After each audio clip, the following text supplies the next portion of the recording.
धनराज वृद्धाश्रम की ये कहानी पूरी समाज के लिए एक बहुत बड़ी सीख है और इस कहानी को देखने वाले बिल्कुल भी भूल नहीं पाएंगे और इस वीडियो को दूर दूर तक आप लोग शेयर करिए। ये धनराज वृद्ध आश्रम के वृद्ध हैं नरेश चंद्र पाठक जी। एजी ऑफिस में ऑडिटर रह चुके हैं और इनकी पत्नी भी प्रोफेसर थी। दोनों के पास अथाह पैसा था। ये बहुत ही आध्यात्मिक व्यक्ति थे। रोज़ गंगा नहाना, एक बोतल जल लाकर सबको देना, हनुमान जी का दर्शन करना, ये इनका दिनचर्या था। 3 साल पहले इनकी छोटी बेटी की शादी दिल्ली में हुआ। बड़ी बेटी की शादी पहले हो चुका था। अचानक इनके वाइफ को पता चला कि कैंसर है और बेटी के शादी के 1 साल बाद वाइफ का डेथ हो गया। वाइफ का डेथ होते ही बेटियों ने जो बैंक बैलेंस था अपने नाम करा लिया। साथ में परमात्मा स्वरूप अपने पिता को बेटियों ने केयरटेकर के हवाले कर दिया, जिनके गोद में खेला, जिन्होंने अपने जीवन का एक एक सांस अपने बेटियों के लिए समर्पण किया। उसका परिणाम बेटियों ने अपने पिता को केयरटेकर के हवाले करके अपने अपने दुनिया में खो गई। केयरटेकर ला करके इनको आश्रम में डाला। जिस टाइम दद्दू आश्रम में आए उस टाइम इनकी हालात बड़ी बुरी थी। 20 से 25 बार इनको यूरिन होता था, लूज मोशन होता था। पूरी तरीके से डिप्रेशन का शिकार थे। बार बार आश्रम से बाहर जाने का प्रयास कर रहे थे। बहुत सेवा किया गया। धनराज वृद्धाश्रम एक परमात्मा का कार्यस्थल है। यहाँ पर ऐसी सेवा की जाती है कि शायद अपने घर में भी अपनी माता पिता का सेवा कोई नहीं कर पाए। हम लोग के बीच में ये जो हमारी पूजा बिटिया है, इसकी तो प्रशंसा भी नहीं किया जा सकता, शब्द कम पड़ जाएंगे। कोई बेटी इतना सेवा नहीं कर सकती है जितना सेवा ये करती है। मुझसे भी जो बन पाता है बड़ी अंतरात्मा के साथ में करती हूँ। मैंने तो अपना पूरा जीवन ही इस आश्रम को समर्पण कर दिया है। दद्दू रोज़ अपने बच्चों को याद करते थे और बच्चों के लिए बिल्कुल तड़प रहे थे। बहुत प्रयास किया जाता था कि बच्चे इनकर आ करके मिल लें, लेकिन बच्चे मिलने के लिए रेडी नहीं होते थे। बहुत कहने के बाद दोनों बेटियां मिलने आई। आने के पहले उन लोगों ने एक शर्त रखा कि आप इनके मेरे साथ इनको नहीं भेजेंगी। मैंने सोचा कि वृद्ध पिता बच्चों के लिए तड़प रहा है, जिनके साथ इनकी 50 साल का जीवन यापन हुआ। दद्दू का एज लगभग 72-72 साल थी और अपने बच्चों से मिल लेंगे तो इनकी आत्मा को शांति मिलेगी और फैमिली से अगर अटैच रहेंगे तो इनको अच्छा लगेगा। भले बच्चे करें या ना करें, इनके मन को शांति मिलेगी। बहुत कहने के बाद दोनों बेटियां मिलने आईं। मिलने के बाद बहुत दद्दू खुश हुए, बहुत खुश हुए।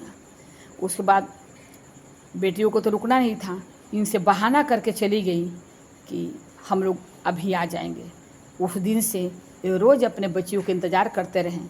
कोई भी महिला आश्रम में आती थी वृद्धों की सेवा प्रदान करने या भोजन कराने, तो ये कह दिया जाता था कि दद्दू आपकी बेटी आई है।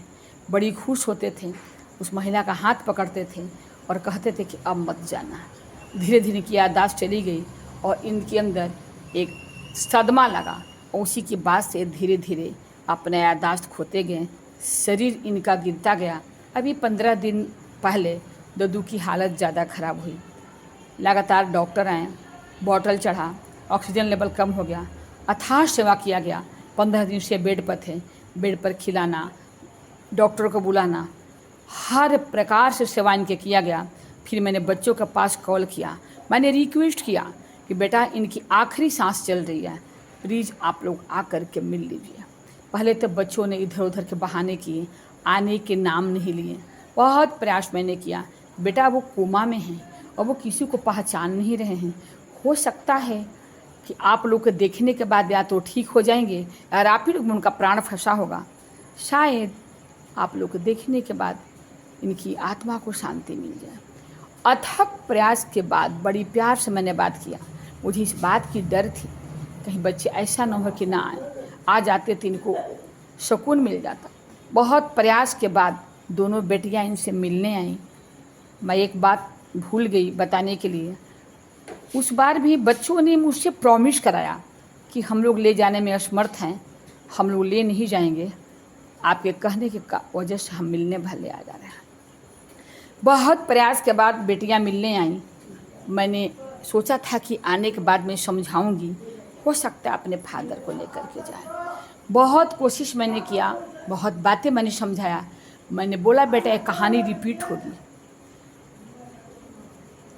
मैंने बताया ये पितृदोष आप लोग को सर्वनाश कर देगा। बहुत प्रयास किया मैंने समझाने के लिए, लेकिन बच्चे माने नहीं और दद्दू को ले नहीं गए। ये बच्चों के लिए तड़पते रहें। आज 6:40 पर ये दुनिया छोड़ करके चले गए। ये उस व्यक्ति की कहानी है जो कि करोड़पति व्यक्ति, घर में हर सुख सुविधा था, किसी सुख सुविधा की कमी नहीं थी, एक भरा पूरा परिवार था। और आज इस हालात पर बच्चों ने इनको घर से बेघर कर दिया और अंतिम सांस इनकी आश्रम में निकली। एक सौभाग्य की बात थी कि अध्यात्म बहुत ज़्यादा थे इनके अंदर, अध्यात्म की बहुत ज़रूरत है। इनको यह आश्रम मिला, नहीं तो ये एक एक दाना के लिए, एक एक बूंद पानी के लिए तड़प गए होते। आश्रम बहुत ज़रूरी है। समाज की हालात बहुत गिरती चली जा रही है। बच्चों की स्टोरी इस प्रकार से हो गया है कि समझ में नहीं आ रहा है समाज कहाँ जाएगा। आश्रम बेहद ज़रूरी है, क्योंकि आश्रम के माध्यम से कम इनका अंतिम पल सुकून से और शांतिपूर्वक बीता। समय से चाय, समय से भोजन, समय से सेवा, दवा, इलाज, यहाँ तक कि बिस्तर पर पोटी करना, यूरिन करना, हमेशा इनको डायपर पर रखा जाता था। पूरी सेवा इनको बहुत ही अच्छे ढंग से हुआ। क्या माँ बाप इसी दिन रात के लिए बच्चों को पालते हैं? यही नहीं, इनकी बेटी की लास्ट एडवाइस ये था, कब हालात इनकी ये है कि इनकी पॉइजन की इंजेक्शन लगवा देना चाहिए। मेरे पैर तले धरती खिसक गई। ओह, क्या औलाद है जिसने पाला, जिसने पोसा, जिसने धरती पलाया, जिसने पढ़ाया, जिसने लिखाया, अपने जीवन के एक एक सांस जिसने समर्पण किया, उसके लिए औलाद कितनी गंदी सोच। इससे बेहतर तो है कि औलाद जन्म ही न ले। और मैं समाज में हर व्यक्ति को इस संदेश देना चाहती हूँ कि आप अपने प्रॉपर्टी, अपने पैसे को अपने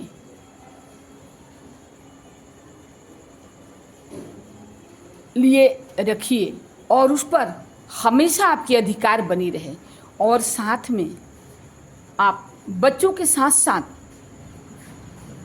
एक दो सेवक भी पालिए।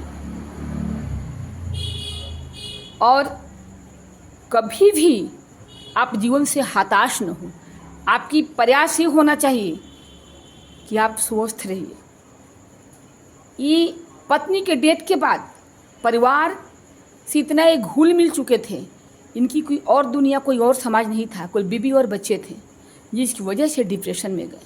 आप समाज से रिश्ता बनाए रखिए और साथ साथ समाज के हर वर्ग के लोगों से आप मिलते जुलते रहिए और अपने स्वास्थ्य पर भी बिल्कुल ध्यान दीजिए, ताकि ज़्यादा से ज़्यादा दिन तक आप स्वस्थ रहिए। जिस दिन आपका शरीर काम करना बंद करेगा, उस दिन आप कहीं के नहीं बचेंगे। ये है औलाद की स्टोरी। और इन्हीं शब्दों के साथ मैं अपने बाणी को विराम देती हूँ। बहुत दुख के साथ मुझे बात कहना पड़ रहा है कि ऐसे औलाद का सर्वनाश होने से ईश्वर भी नहीं बचा सकते हैं।